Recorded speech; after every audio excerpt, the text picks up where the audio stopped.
Good morning students, welcome to online teaching session. In our last lecture, we studied types of landslides. There are three types of landslides.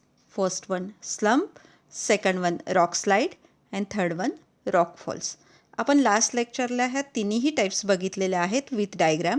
त्याचं डिस्क्रिप्शनही आपण बघितलेलं आहे. In our today's lecture, we will study about impact of geological structure on landslide. म्हणजे geological स्ट्रक्चरचा impact लँडस्लाईडवर कसा होतो, परिणाम कसा होतो, कोणत्या प्रकारे होतो ते आपल्याला डिटेल स्टडी बघायचं आहे.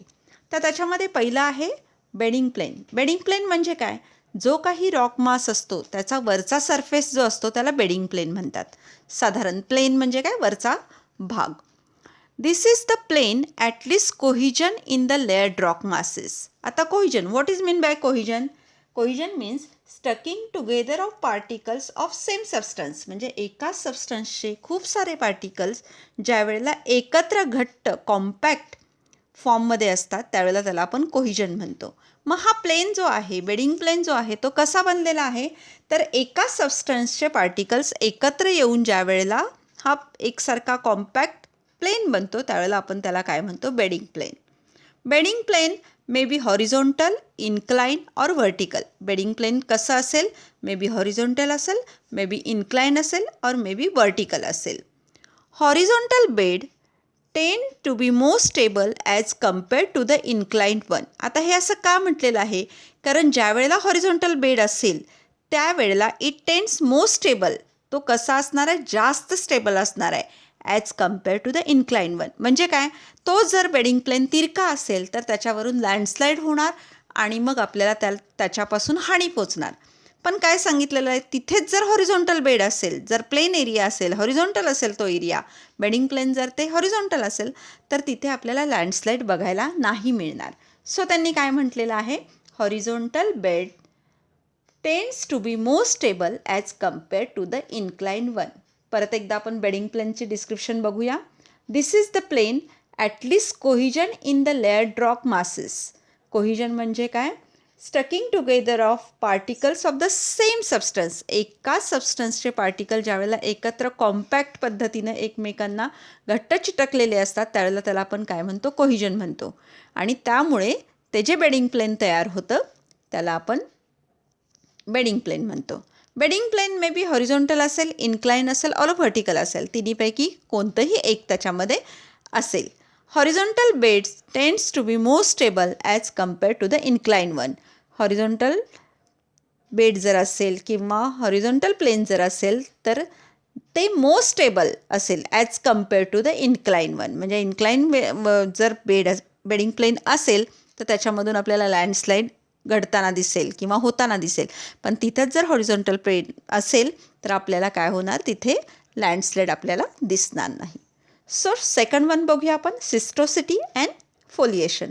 आता व्हॉट इज मीन बाय सिस्टोसिटी? आपण शब्द ऐकलेला आहे. मेटामॉर्फिक रॉकमध्ये आपण प्रॅक्टिकलला स्ट्रक्चर आणि टेक्स्चर जे आहे त्याच्यामध्ये आपण काय बघितलेलं आहे? सिस्टोसिटी आणि नायसोसिटी बघितलेलं आहे. सिस्टोसिटी म्हणजे काय? Alternate bands of black and white कलरचे असतात. ती अरेंजमेंट असते, ती अल्टरनेट बँड्स असतात त्याचे. आणि फोलिएशन म्हणजे काय? लेयर्स. फोलिएटेड फॉर्म आपण बघितलेला आहे 11thला. पहिलं प्रॅक्टिकल आपण बघितलेलं आहे की ज्याच्यामध्ये फोलिएटेड फॉर्म तुम्ही मस्कोवाईट बघितलेला आहे. बारीक त्याच्या थिन शीट्स आपण काय करतो? We can separate that.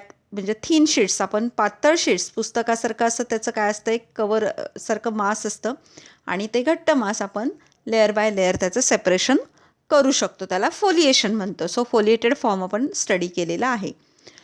त्याच्यामध्ये काय सांगितलेलं आहे? They behave as a plane of weakness. Plane of weakness म्हणजे त्याचे जे प्लेन्स आहेत, सरफेसेस आहेत ते वीक असतात. So they can separate. ते कसे होऊ शकतात? सेपरेट होऊ शकतात. So they behave as a planes of weakness. Failure is most common when they incline. ज्या वेळेला ते इन्क्लाइन असतील तर त्याच्यामधून आपल्याला लँडस्लाईड मोठ्या प्रमाणात घसरते किंवा लँडस्लाईड मोठ्या प्रमाणात होते. So failure is most common when they R incline towards the free slope. Free slope म्हणजे काय? ज्या वेळेला त्याला कुठलाही अडथळा नाही आहे, स्लोप डायरेक्ट आहे, त्यावेळेला जर ते इन्क्लाइन असेल, स्लोप जर डायरेक्ट, त्याला कुठल्याही प्रकारचा अडथळा नसेल तर त्याच्यामध्ये आपल्याला लँडस्लाईड मोठ्या प्रमाणात होते. सो परत एकदा बघूया. Schistosity and foliation. They behave as a planes of weakness. Failure is most common when they are inclined towards the free slope. लक्षात आलं. थर्ड वन बघूया. जॉईंट्स. जॉईंट्स हा एक पॉईंट आपल्याला आहे कशामध्ये, स्ट्रक्चरलमध्ये. त्याच्यामध्ये आपल्याला परत एक सेपरेट टॉपिक आहे, प्रॅक्टिकल पण त्याचा आहे आपल्याला. तर त्याच्यामध्ये फोल्ड असेल, फॉल्ट असेल, अनकन्फर्मिटी असेल, जॉईंट्स असतील. तर what is mean by joints बघूया आपण. Very few rocks are free from joints. प्रत्येक रॉकमध्ये जॉईंट्स असतीलच असं नाही. काही रॉक्स अशा प्रकारे पण असतात की ज्याच्यामध्ये जॉईंट्स नसतात. Joints occurs in set. ते कशामध्ये आपल्याला बघायला मिळतात, सेट्समध्ये मिळतात.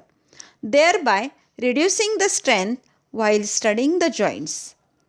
म्हणजे त्याच्यामध्ये किंवा त्या जॉईंट्समध्ये सेट किती आहे, कोणता सेट त्याच्यामध्ये आपल्याला सापडतो, त्याच्यावर आपली स्ट्रेंथ ठरलेली आहे. म्हणजे तो जॉईंट्सचा जो काही अभ्यास आहे तो त्याच्या सेटवर डिपेंडंट आहे. Their inclination must be carefully studied. त्यांचे इन्क्लिनेशन आहे म्हणजे त्यांचा जो तिरकेपणा आहे किंवा इन्क्लाइन आहे, ते जे जॉईंट्स आहेत ते इन्क्लाइन असेल तर ते अभ्यास काय केले जातात, केअरफुली अभ्यास केले जातात. A set of joints incline towards a free side of the slope reduces the stability of the slope. म्हणजे काय सांगितलेलं आहे बघा. ज्या वेळेला एखादा जॉईंटचा सेट इन्क्लाइंड असतो, कुठे, टुवर्ड्स द फ्री साईड, म्हणजे जिथे कुठेही अडथळा नाही आहे तिथे. लक्षात घ्या, एखाद्या जॉईंट्सचा सेट ज्या वेळेला इन्क्लाइन असतो, कुठे इन्क्लाइन असतो, कोणत्या दिशेला, की जिथे अडथळा नाही, स्लोप आहे डायरेक्ट इन्क्लाइन. ते काय करतं, reduce the stability of the slope. Reduce म्हणजे काय, कमी करणे. त्याचा जो स्लोप आहे तो कमी करतो. म्हणजे जे काही मटेरियल आहे ते वाहून येतं इन्क्लाइन फेसवरून, प्लेनवरून, आणि ते तिथं साठतं आणि त्याची स्टॅबिलिटी काय होतं, रिड्यूस करतं. लक्षात आलं. अशा तऱ्हेनं आपण जॉईंट्स परत एकदा बघूया. Very few rocks are free from joints. Joints occurs in sets, thereby reducing the strength. While studying the joints, their inclination must be carefully studied. A set of joints inclined towards the free side of the slope reduces the stability of the slope. अशा तऱ्हेनं आपण geological स्ट्रक्चरचा impact लँडस्लाईडवर काय बघितला हे आपण study केलेलं आहे. त्याच्यानंतर नेक्स्ट पॉईंट बघतोय आपण, प्रिव्हेन्शन ऑफ लँडस्लाईड. म्हणजे लँडस्लाईड होऊ नये म्हणून आपण काय प्रिव्हेन्शन घ्यायचे आहे ते बघतो आपण. ठीक आहे. The methods which are commonly use for preventions of landslides are as follows. आपल्याला काही कॉमनली यूज केलेल्या मेथड्स आहेत त्या आपल्याला खाली दिलेल्या आहेत. साधारण 5 आहेत. त्याच्यापैकी आपण आज 2च बघणार आहोत मेथड्स. तर त्याच्यामध्ये पहिली आहे, slides in the impervious material are prevented by reducing slope. Slides म्हणजे जे काही घसरून येणारं मटेरियल आहे, इम्प्रिव्हियस मटेरियल आहे, ते प्रिव्हेंट केलं जातं, ते थांबवू शकतो. कशाने, बाय रिड्युसिंग द स्लोप. जो काही स्लोप आहे तो कमी केला पाहिजे. जो काही डोंगर उतारावरचा किंवा घाटातून जाणारा रस्ता आहे, त्याच्या बाजूला जी काही डोंगर उतार आहे, त्याचा जो स्लोप आहे तो कमी केला जातो आणि त्याच्यामुळे त्याची काय केली जाते, रिड्युसिंग स्लोप केला जातो आणि मग त्याच्यामुळे मे बी लँडस्लाईड कमी प्रमाणात होऊ शकते. Second one, the surface water to enter into the unstable ground. It is diverted and made run off as rapidly as possible away from the area. काय सांगितलेलं आहे बघा. The surface water to enter in the unstable ground. म्हणजे जे काही सरफेसवर water आहे, जे काही वरच्या भागावर, पृथ्वीच्या भागावर किंवा जमिनीवर जे काही पाणी आहे ते अनस्टेबल ग्राउंडमध्ये एंटर करतं. म्हणजे काय, अनस्टेबल म्हणजे जिथं जिथं क्रॅक्स आहेत, चिरा आहेत, भेगा आहेत, त्याच्यातून काय केलं जातं, ते पाणी आतमध्ये जातं. It is diverted and made run off as rapidly as possible away from the area. म्हणजे तो जो काही तिथला एरिया आहे, हे जे काही पाणी आतमध्ये मुरलेलं आहे ते डायव्हर्ट केलं जातं आणि फास्ट रन ऑफ म्हणजे काय, वाहून जातं स्पीडमध्ये, as possible away from the area, त्या एरियापासून ते जे पाणी आहे ते फास्ट वाहून नेलं जातं. म्हणजे परत एकदा बघूया. The surface water to enter into the unstable ground, it is diverted and made run off as rapidly as possible away from the area.